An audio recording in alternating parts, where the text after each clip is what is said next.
ESPN Radio, 1300, 92.5. It's the bottom line with Brad Taylor. Thank you for blessing us with your listenership here on this wonderful Sunday morning. Miss Judy, make sure you're taking your pills this morning now. Don't make me call you during the show because I will, just to make sure. 859-381-1313 if you'd like to call and join in on the conversation. You can email the show anytime, bottomlinelex@gmail.com. And you can follow us and chime in on Twitter. Follow us at BottomLineLex. Shout out this morning to my friend Alan Stein from here at LM Communications. He's celebrating a birthday today. When I started here at ESPN Radio last year, Alan took me to lunch the first week I was here, and he took me to Sutton's right down the street here. And everybody in the whole place knew Alan. And people would come up to the table and say hello, and Alan was showing off his baseball championship rings, and I'm like, sheesh, why don't you run for mayor or something, Alan? Of course, then we proceeded to argue/debate over the next 2 hours about sports talk radio here in Lexington and how this ain't Atlanta, this is Lexington. You can't say this about UK, you can't say that about UK. And everything he said was 100% correct, but I decided to ignore him anyway and do my own thing. But I think Alan is coming around just a little bit, maybe begrudgingly. But seriously, happy birthday, Mr. Stein. Thank you for your mentorship and friendship since I've been on here at ESPN Radio. You didn't have to help me, but you did, and that means a lot. So thank you, sir. And a very happy birthday to you. On today's show, the College Football National Championship is tomorrow. We'll give you our thoughts on that one, and it may be overwhelming. There's a hint for you. We'll give our heartfelt goodbyes to a man who put us on the map here at Lexington, but is leaving town. And, of course, our Mac Daddy Stogie Picks NFL Wild Card Weekend Edition, the most profitable segment in Lexington radio. All that and much, much more coming up on today's edition of Lexington's fastest-growing sports talk radio show. But first, new year, new team. You make any New Year's resolutions this year? Yeah, I did too. I have a crazy schedule. You have no idea what my schedule is. It's crazy, to say the least. Between working here at ESPN Radio and other jobs and responsibilities and other things I have to do. But I was determined to make more time for myself this year. Make more time for certain things and get everything done because I don't feel like I have enough hours in the day sometimes to get everything done. And on January 1st, I pounded my fist on the table and said, I am changing this year and managing my time better. Well, it's January 10th. Those pipe dreams are kind of already gone because I'm almost back into my old habits, but I'm still trying, and I'm still looking for more hours in the day. They'll be here eventually. I just got to manage my time a little better. As our general manager, Craig Olive, says here at LM Communications, make sure you manage your time, Brad. I'm doing that. I'm trying. Thank you, Craig. But lots of people in America make resolutions for the new year. You wouldn't know this by looking at me, but I walk at least 15, 20 miles every week. Just because I have to do that to stay somewhat healthy. If I didn't do that, I'd be in big trouble health-wise. And those of you who know me know I have a bit of a health background, so it's very important for me to stay healthy and get my walking in every week. But in the winter months, I can't walk outside nearly as much because it's just simply too darn cold. And people ask me what I miss about living in Atlanta for 20-something years, and the most, I say there's two things that I miss the most. The options down there, and that the winter weather wasn't nearly as cold as it is here. You think it gets crazy here when it snows in the winter, though? You haven't seen crazy till you see a city like Atlanta with a half inch of snow. The entire city shuts down, but I digress. So to get my walking in during the cold months, I'm a member of a health club here, and they have several indoor walking tracks around Lexington. And every year, the first Monday of January is always a fun sight to see. I walk in and see the place busier than you'll see it the rest of the year. All kinds of people you've never seen before, and you probably will never see again. And they're all in their brand new workout clothes, their brand new shoes. They'll probably never wear those again. But they're getting in shape today because it's the first Monday of January, and that was my New Year's resolution. Even in this COVID pandemic, last Monday, I can tell you, there were more people than usual trying to make sure they're all carrying out their plans for a healthier and happier 2021. And, of course, the little track that I walk on filled with all kinds of out-of-shape people breaking in their new running shoes, and they're all sprinting past my slow butt. But they only sprinted past me once because they only did about a lap or two before they got tired and left, while I kept on walking a few miles because that's what I do every week. Kind of like the tortoise and the hare on a much smaller scale. But those people were all proving that the new year was going to make big changes in their lives and their outlooks going forward. Transition that to Kentucky basketball, a team that was 1-6 in the months of November and December. And since the calendar flipped to January, they're now 3-0 after a huge win at Florida yesterday, a game where our friends in the desert said Florida was supposed to win by 4 points. Davion Mintz said it after the game yesterday. New year, new team. And this team really believes that. And you know what? So does the Big Blue Nation. Fans are starting to rally around this team like you never would have thought 2 weeks ago. That's all that matters right now. John Calipari said after the game, there was probably a lot of people putting dirt on our coffin, and we pushed that coffin open. Well, Coach, there's a lot of things wrong with that sentence that you just said, but the point is that you're not just out of the woods yet. You're still 4-6.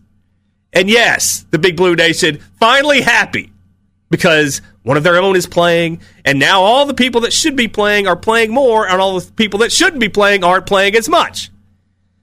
But you're still not making the NCAA tournament without winning the SEC tournament. Why? You're 4-6. And the countdown to that tournament, a staple of this show now, is set to start in 59 days, allegedly. We'll get to that in a minute. But last night, Kentucky looked great. And the star of the game was a guy who hadn't played all year. And the only returning player from last season, Keon Brooks. He played 24 minutes, 12 points, 6 rebounds, 4 assists. That's great. But it begs one question that fewer people around here are asking than should be. Why wasn't he playing before yesterday? Apparently he was dunking in preseason Big Blue Madness practices. But he wasn't healthy enough to play until January the 9th? Why is that? People are citing, well, he had the same injury that Kevin Durant had in the NBA playoffs a couple years ago, and then he tore his Achilles and was out for another year. How is he dunking in practice? I'm not saying this would be an undefeated team if Keon Brooks was playing all year, but maybe, just maybe, they're better than 4-6. And of course, another rallying cry, Big Blue Nation favorite Dante Allen played well for the third consecutive game, mainly because he actually got to play. 6 points in 22 minutes, but just his presence on the court makes the Kentucky fans happy. The thing is, last night he played 22 minutes. The first 7 games of the year, he played 19. Is that John Calipari? 100%. But the best player of the last night's game, and nobody's talking about this today, we can almost compare him to Terry Wilson of football. He's the Terry Wilson of Kentucky basketball. He's B.J. Boston. Last week, Boston was on Twitter talking about how the Big Blue Nation was booing him against Vanderbilt, and they were. And that would just make him stronger.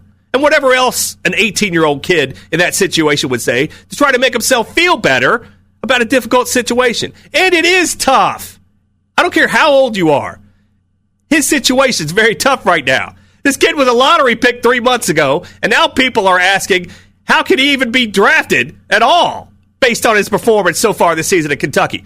And when the fans are booing you for it, even in a pandemic crowd like Tuesday night against Vanderbilt, it has to be tough for anyone, much less a kid watching hundreds of thousands of dollars float away as his draft stock plummets.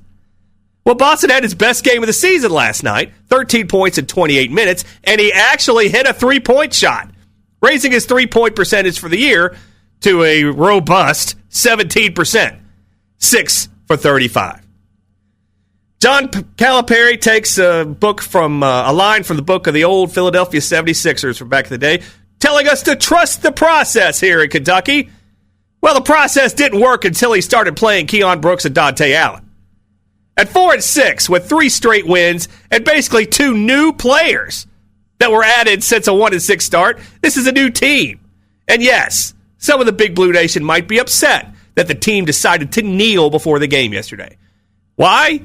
Well, hey, I'm a 50-year-old white man. I have no idea what it's like to be an 18-year-old black kid. But I'll say this, I have no problem with them kneeling. And if you have a problem, I can't help you there. But this is not a political show by any means. We're just trying to cash tickets here. And cashing tickets knows no race, no gender, no nationality, no whatever. So a huge win for Kentucky last night over Florida. But was this Florida team really that good? Yes, the Desert said the Gators would win this game. But were they really that good that they earned that position as a favorite? Or was this just kickback for Kentucky being so lousy the first 2 months of the season? Florida had lost by double digits at Florida State and Alabama. We'll get to Alabama in just a minute. And they had defeated LSU earlier in the week. That was their only win on the season against a top 100 team in the Ken Pomeroy ratings. Now Florida sits at 5-3. Are they really that good? Well, they're 2-2 in a Power 5 conference that's down there with the Pac-12 as far as the worst of the Power 5 conferences. Is Florida a tournament team? At this point, I don't know about them either. But let's look forward to this team, Kentucky. They're 4-6 now. And as we stated on this show a few weeks ago, a 1-6 start basically put this team in a position where winning the SEC tournament is a necessity for this team to even make the NCAA tournament. But we have good news and bad news regarding Kentucky making this tournament. The NCAA, as I'm sure you all remember, back last March the 12th, one of the worst days of my life, when the NCAA tournament was canceled last year. All my hopes and dreams brushed away in the COVID pandemic. The NCAA lost hundreds of millions of dollars when they had to cancel, and they can't afford to do that this year. That's why they've already made preparations of having the entire tournament played in the bubble in Indianapolis this March.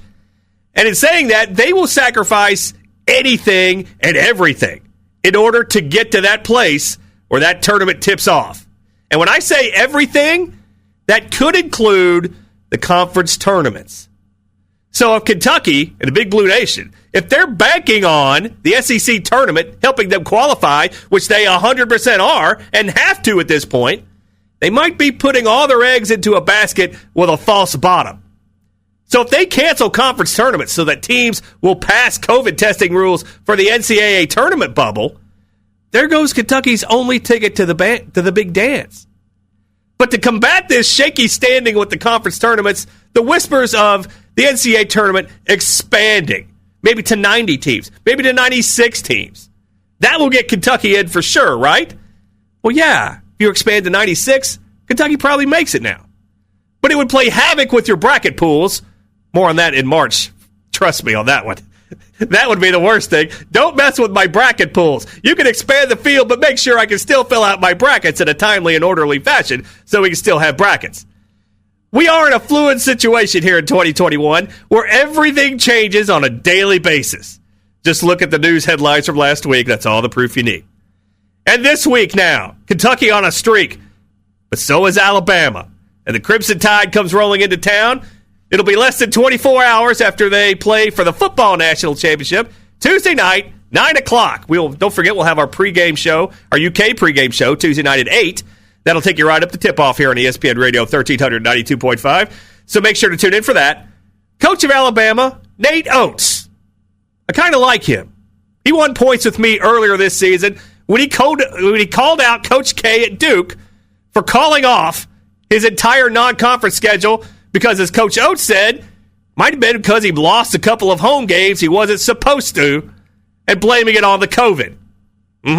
We kind of already like this Nate Oates dude down in Alabama, but his team has been very impressive this season, including, and more impressively, lately. Alabama ranked 27th in the current Ken Pom ratings.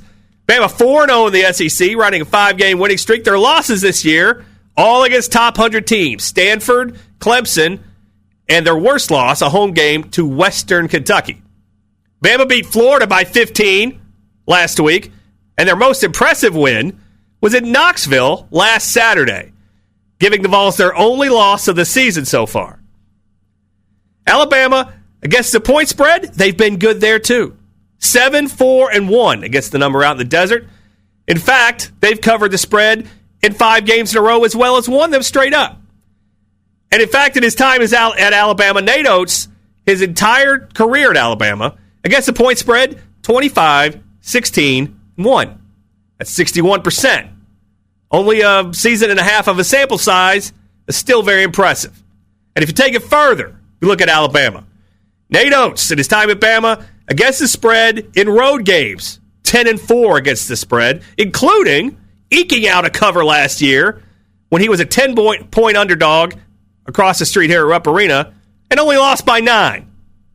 And when Oates is an underdog at Alabama, he does very well as also, covering 9 out of 13 where Bama's been a dog, including winning 5 of those 13 straight up. So although Nate Oates is only in his second season at Alabama, he's cashed a lot of tickets in the scenarios he'll find himself in Tuesday night when the Tide travels up here to Lexington to face Kentucky. We see this game being a small number out in the desert, with Kentucky probably being a favorite in the one possession range, 2-4, something like that. Ken Pomeroy says Kentucky will win this game 74-73. But Alabama will have some value in this game.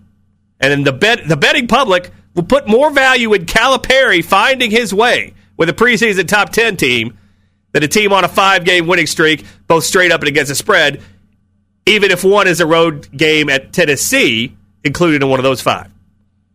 But if you go back to the Ken Pom ratings on January 1st, Kentucky was 1-6. They're ranked 52nd on that day. This morning, they're 4-6, and in those same Ken Pom ratings, they're now 43rd. It's a raise in the ratings, but not a whole lot, just a little. Why? They still lost 6 games early, and they still have a long way to go to simply qualify for this NCAA tournament. But now with literally two new players, one that was allegedly injured and one that was allegedly not good enough to wear a Kentucky uniform. So far in 2021, new year, new team. And that's the bottom line.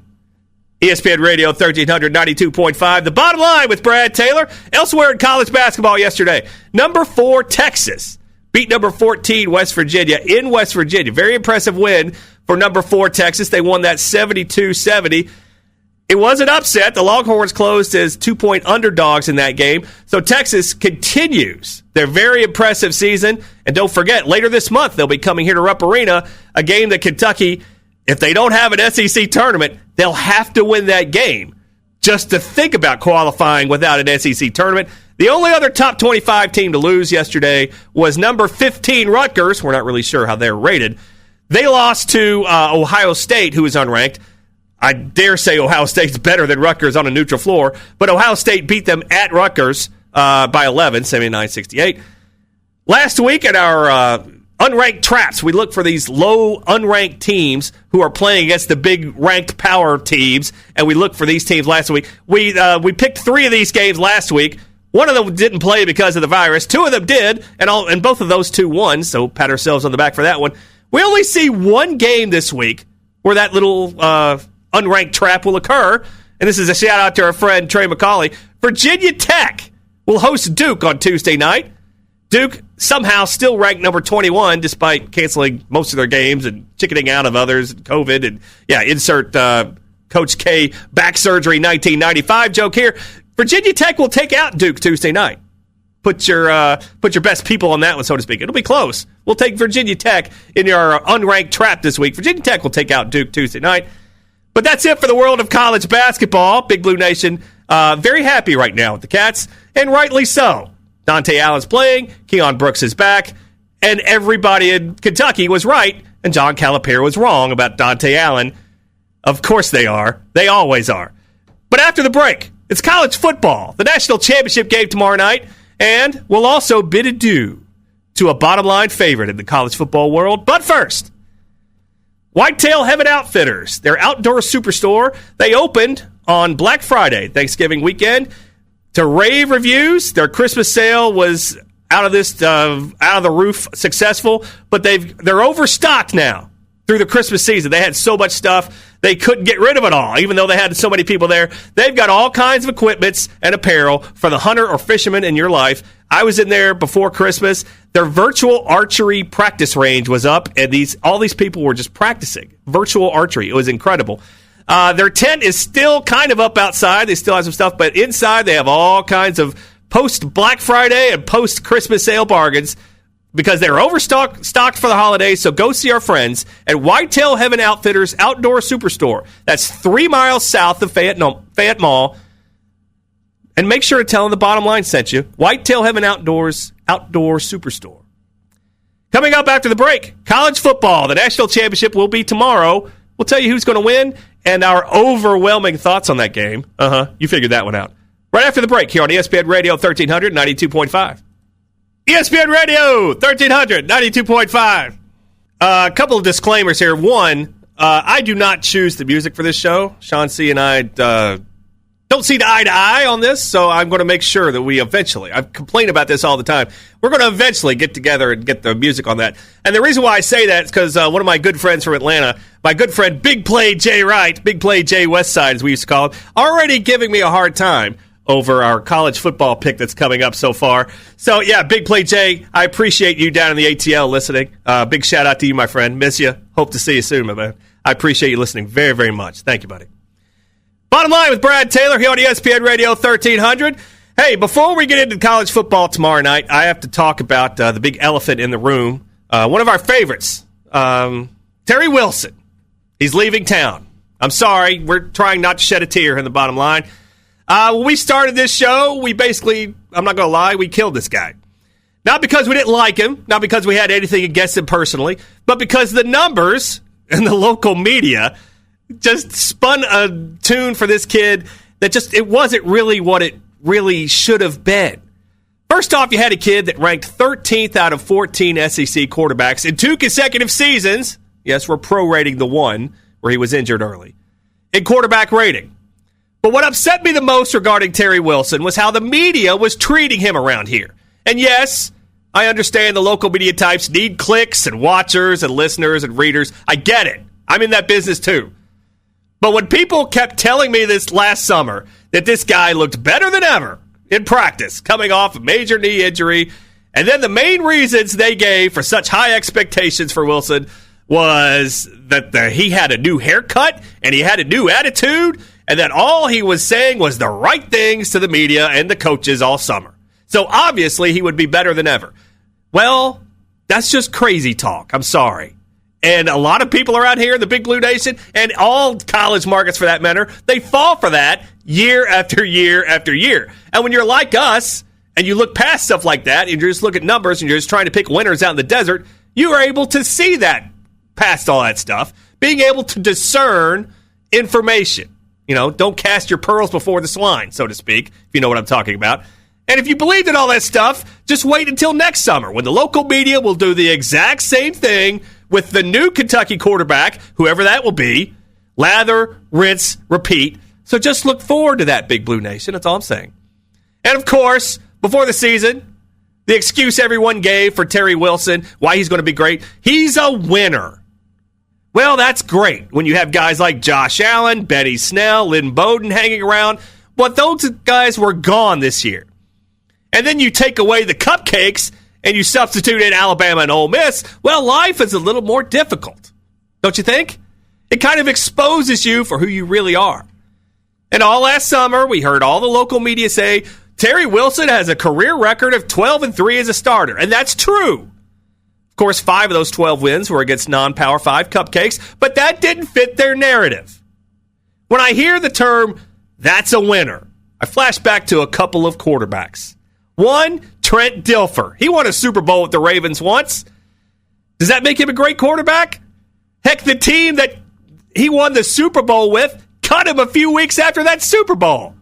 Oh, but he's a winner. He'll go on from there to win plenty of other places and plenty of other big playoff games, won't he? Not quite. And then we go back to probably the best quarterback draft of all time, although the Deshaun Watson and Patrick Mahomes would be in competition.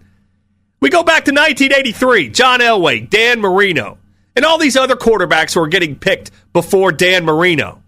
And they go to Todd Blackledge from Penn State. Yeah, the announcer Todd Blackledge. Most people don't remember he was an actual player. But he was picked, I think about 15, he was picked in the middle of the first round. Marino went towards the end. And Todd Blackledge, the excuse, they even said it on television. I saw it in that documentary, the 30 for 30 documentary. They said Todd Blackledge was picked because he was a winner. Well, that's great. How well did he do in the NFL? Didn't work out for him either. Being a winner, that's great if you're on that team. But it doesn't do a whole lot about cashing tickets and going forward. So when you tell me Terry Wilson, he's a winner, well, he won a few games, but it doesn't mean that he's a winner. But if everyone knew if Wilson was leaving town before the bowl game, why did he even play in that bowl game? Kentucky wanted to give themselves the best chance to win, and they felt they had a better chance with Wilson than the other guys like Joey Gatewood and Bo Allen. And Kentucky was even favored to win the game. So they used Wilson one more time before telling him to get lost. That seem fair? Well, I don't know. But we didn't hate Terry Wilson. I've never met the kid. I wish him well wherever he goes. I probably won't be putting a whole lot of money on him against the point spread wherever he goes, but I still wish him well. I just hope the media is more realistic with him the next place he goes. Unlike here, where the show on right now across town said Kentucky would finish 9-1 this football season, and I'm not fabricating that.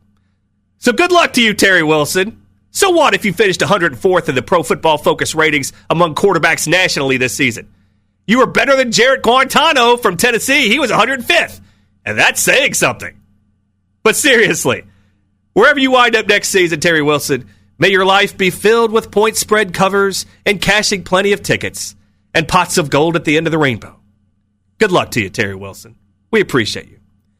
By the way, if you truly had Kentucky finishing 9-1 this season like that, then they would have a decent chance to be playing tomorrow night in the national championship game. Alabama, 8-point favorite over Ohio State. The total in that game, 75. Make sure to remember that number because we're going to be talking about that. Against the spread in these bowl games over time, Ryan Day, the Ohio State coach, is 1-1. But Nick Saban, how well has he done in these bowl games over the years? He's 9-9 against the spread. And here's my favorite little thing. I got this from Brad Powers, who used to work with Phil Steele. Yes, when I say Phil Steele, people perk up. I'm not really sure why. His magazine is great, but his in-season predictions, oh my goodness. Anyway, Nick Saban's against the spread performance in national championship games. There's been 8. 4 of them in the BCS era when he had a month to prepare. He's 4-0 against the spread. Average covering margin, 15.5. But in the playoffs, when he has 10 days or less to prepare, like this Monday, like tomorrow, he's 0-4 against the spread, and he averages losing against the spread by 11.5 points. Now, the hypothesis to this is you have less time to prepare, and that means less time for Saban and his crazy support staff to exert their superiority. And I'll promise you, if Saban loses this game, what is he going to blame it on? Steve Sarkeesian left. He's gone to Texas now. That's the reason we lost. We had all our coaches leaving town. Well, good luck with that, and get prepared for that, because you might actually lose this game. Underdogs this bowl season are 15-10 against the spread. 10-15 against the spread are the dogs. You want to kind of stay away from the dogs, but this may not be one you want, because you need to beware of the disrespected underdog.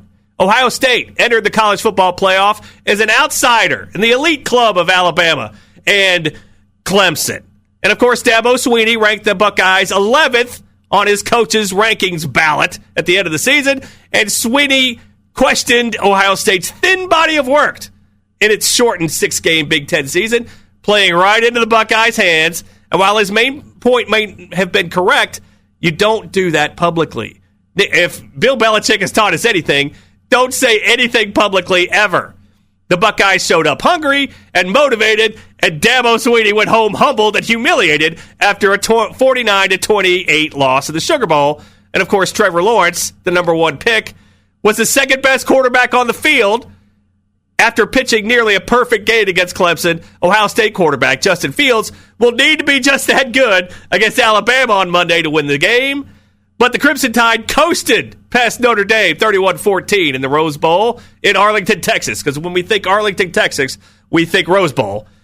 Matchup was far more one-sided than the final score. Those of us who have had Notre Dame with the points are very thankful for that backdoor cover. Alabama offense took it easy, especially late in that game. And Coach Nick Saban took his foot off the gas with a bigger game next week. The Irish, overwhelmed, outclassed, somehow managed to sneak behind that back door, if you know what I mean, and get that cover. If Saban gets the Buckeyes down, there's no reason for him to hold back or show mercy this time. So if they get up, they're not going to take it easy and coast like they did against Notre Dame. The odds makers made Alabama a 7-point favorite to start with a total of 77. And the initial wave of sharp money came in on the Tide. Now Alabama up to an 8-point favorite, while the total has slipped to 75. You'd figure a lot of Ohio State moneyline players will be on this game. Is it possible for Justin Fields to be just as good against Alabama as he was against Clemson? Probably not, because he was great against Clemson. Fields struggled against the strongest defenses he faced during the season, though, throwing 5 interceptions and taking 8 sacks in narrow victories against Indiana and Northwestern. That's Big Ten football. Hey, let's hope we can just survive against Indiana and Northwestern. Yes, something you've heard for many, many decades in the Big Ten. Forget about Michigan, Michigan State, teams like that. Yes. Justin Fields shredded Clemson, though. 385 yards and 6 touchdowns, finest performance of his career, mainly because he saw his NFL draft stock going down, and he needed to get back up to at least the top 3 quarterbacks. But people are sleeping on the fact that Steve Sarkeesian is leaving Alabama. Nah, not really, because the offense looks great without him. Very interesting game. The best Alabama offense they've ever had. They averaged 48.2 points a game, 7.8 yards a play. They only got 31 against Notre Dame, but the whole game plan for Notre Dame was to keep the ball out of Alabama's hands, and they did. And they still allowed 31 points, although Alabama only had 26 minutes time of possession. Notre Dame isn't Ohio State. Ohio State's better. And Ohio State, they're not going to play that little slowdown tactic. Ohio State thinks they're as good, if not better, than Alabama. They're going to try to outscore them.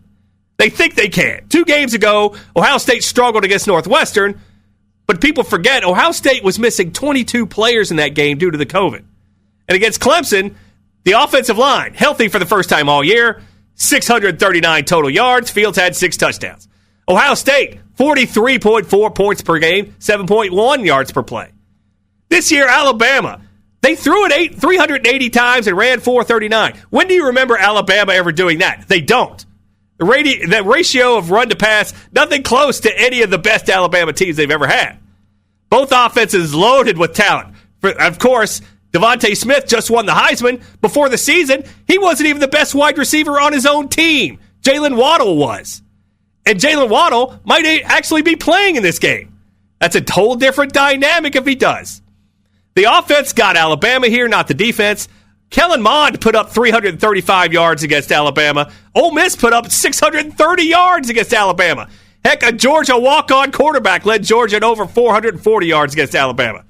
Kyle Trask in Florida lit them up, but he had a bunch of players out. Ohio State will be able to prove they'll be able to move the ball on offense, no doubt. Although Ohio State gave up a lot of yards per play, Ohio State gave up 27 to Rutgers, 35 to Indiana. Clemson only had the ball for 25 minutes against Ohio State and still threw it for 400 yards. Lots of offense in this game. You see that total at 75, and it could be going down. Over. There's going to be a ton of points in this game. Both these offenses have proven it. Both these defenses have also proven they can't stop a whole lot of teams. Yes, these final games, the overs have gone 5 out of 6 in the college football playoff finals. Overs 5 out of 6.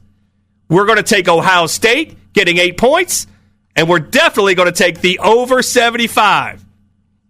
That's the bottom line. And that's our handicap of the national championship game. Ohio State to keep it close, and over the 75 total. We love a lot of points tomorrow night. Of course, that's what the chalk pushers love, the overs.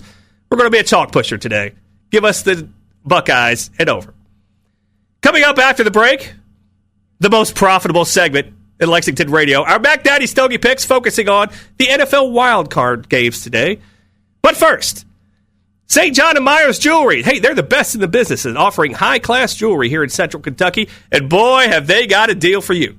If you walk in there and tell them you heard this ad on the bottom line in ESPN radio, you'll get $150 off any order. That's right. You walk in there and you only buy $150 worth of stuff, they'll give it to you for $150. They'll give it to you with the $150 discount. All you have to do is go in and tell them you heard it on the Bottom Line. Go in and tell them you heard it on ESPN Radio, and they'll give you $150 off any order. That's St. John and Myers Jewelers, and that's on Moore Drive, 198 Moore Drive here in Lexington. Go in there and tell them that the Bottom Line sent you and get that $150 discount today. Coming up after the break, the most profitable segment in Lexington radio, our Mac Daddy Stogie Picks. That's right here on ESPN Radio 1300 and 92.5. ESPN Radio 1300, 92.5. Nothing like the Beastie Boys on a Sunday morning. Amen, brother. Bottom Line with Brad Taylor. Thanks so much for listening. Enough chit-chat, enough silliness. Let's get to the Mac Daddy Stogies, the most profitable segment in Lexington radio. Why are they called Mac Daddy Stogies? Because you can light up that victory cigar well before the game ends. Underdogs yesterday, the NFL wild cards. They went 3-0 against the spread. Overs also went 3-0. So if you were a dog and over player, kind of like we're looking at in the college football game tomorrow night, you did very well. By the way, the last 4 years in the wild card round, underdogs 14-1 against the spread. Keep that in mind as we're going over the games today.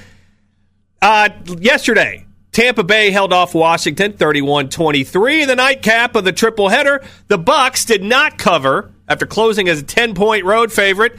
If you follow us on Twitter at BottomLineLex, when we give out our quick handicap of the Kentucky game yesterday, we also said make sure to take the Washington team, hail to the football team. Make sure to take them in the NFL playoffs. Hope you got on that. The Rams upset the Seahawks. Rams did so as a 3.5-point road underdog. And the Bills, a very questionable game for the Colts. Colts covered against Buffalo yesterday. Buffalo did not cover as a 7-point home favorite. So, yes, the dogs barking at a warp speed in these NFL playoffs, especially in this wild card round, which continues today. Baltimore, -3 against Tennessee. Total 54.5 in this game. Who is the better quarterback this year? Well, the Pro Football Focus rating says Ryan Tannehill was better than Lamar Jackson. Tannehill was 8th. Lamar Jackson 15. Tannehill against the spread in the playoffs, 2-1. Lamar Jackson has been awful against the spread in the playoffs, 0-2, and they weren't even close. But John Harbaugh, the Ravens coach, has been very good against the spread in the playoffs, 11-6. Mike Vrabel also 2-1, just like his quarterback, Ryan Tannehill. Early Sunday showdown. This is a rematch of last year's divisional round where the 6th-seeded Tennessee Titans shocked the top-seeded Baltimore Ravens. You don't think that'll be on the Ravens' mind this year? Of course it will. Ravens caught fire down the stretch this season, winning their last 5 games to earn that number 5 seed. The Titans, though, they didn't really do well against the spread this year. They were 11-5 straight up, but 7-9 against the spread. The Ravens were 10-5-1 against the spread. Pros and Joes both seem to be united on this one going over. We kind of think so, maybe. If you kind of like this game, this is the time you might want to take one of the favorites. Of all the games today, the Ravens might have the best chance of covering as a favorite. If you're going to take the Ravens, get on them now, because if you see them 3, it's probably going to get 3.5 by game time. All the signals point to it. 70% of the public money on the Ravens right now. So if you like Baltimore, get them now while you still can at 3, because you don't want to have to give up that hook at 3.5.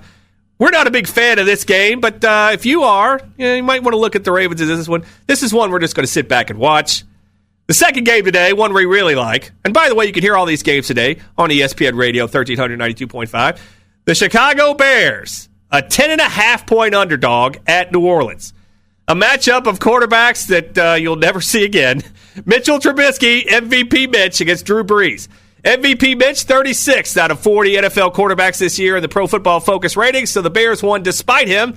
Drew Brees only 21st in what everybody is seeing as his final year in New Orleans.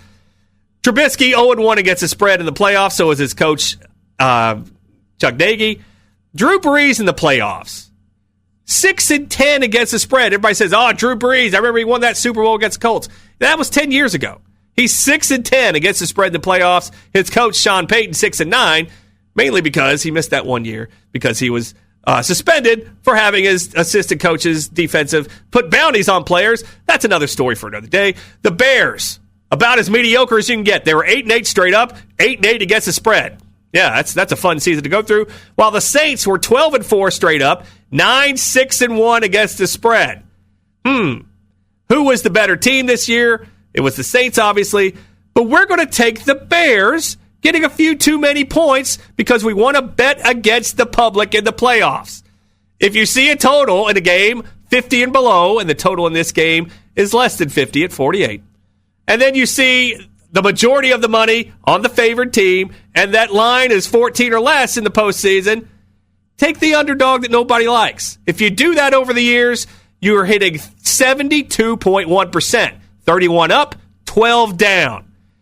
Not a huge sample size, but enough to make it worthy. And we'll take the Bears today. We're not big fans of the Bears. We don't think they're that good.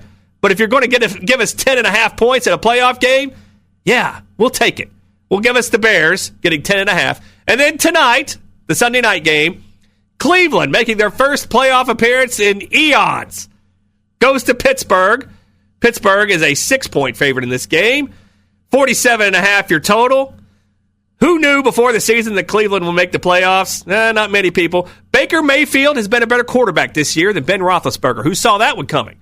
But of course, this is Baker Mayfield's first playoff game. It's his coach Stefanski's. It's his first playoff game. But Big Ben in the playoffs cashes a few tickets now. He's 11-8-2 against the spread. His coach, Mike Tomlin, 7-6-2. But Ben Roethlisberger wasn't really that good this year. Baker Mayfield was 14th in the Pro Football Focus ratings. Ben, 25th. The Browns finished 11-5, but they didn't live up to expectations. They were 6-10 against the spread. While the Steelers, although they got off to a crazy good start, limped home. 1-4 in their last 5 games, including a loss on Monday night to Cincinnati. People around here remember that game. But the Steelers were 10-6 against the spread.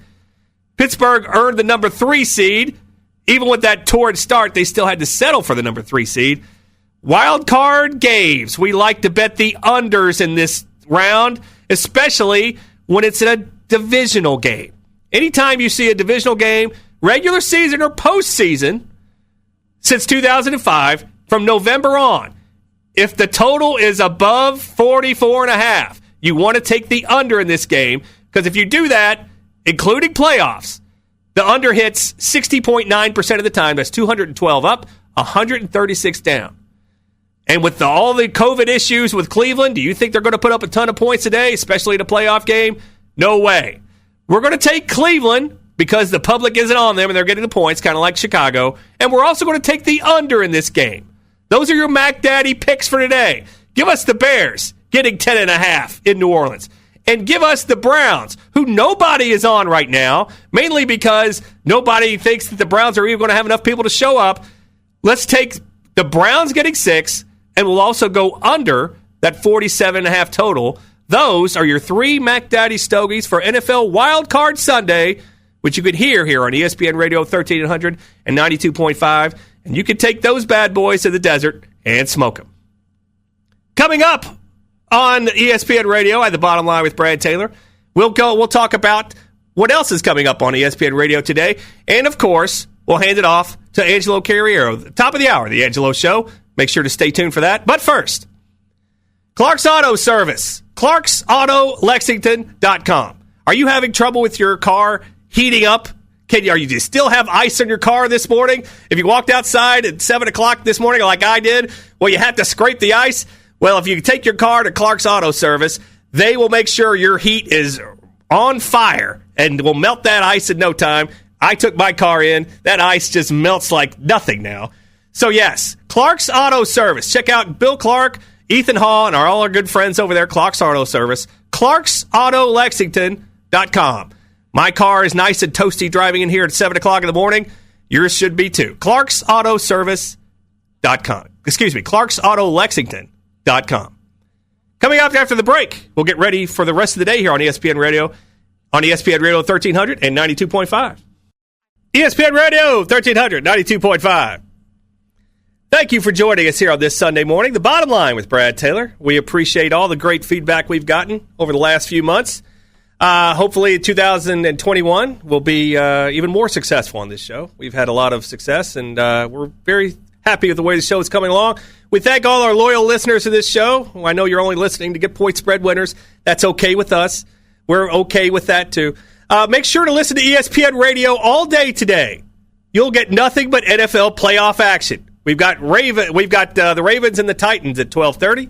And tonight, we've got the Browns and the Steelers, followed by the 4 o'clock game, the Bears at the Saints.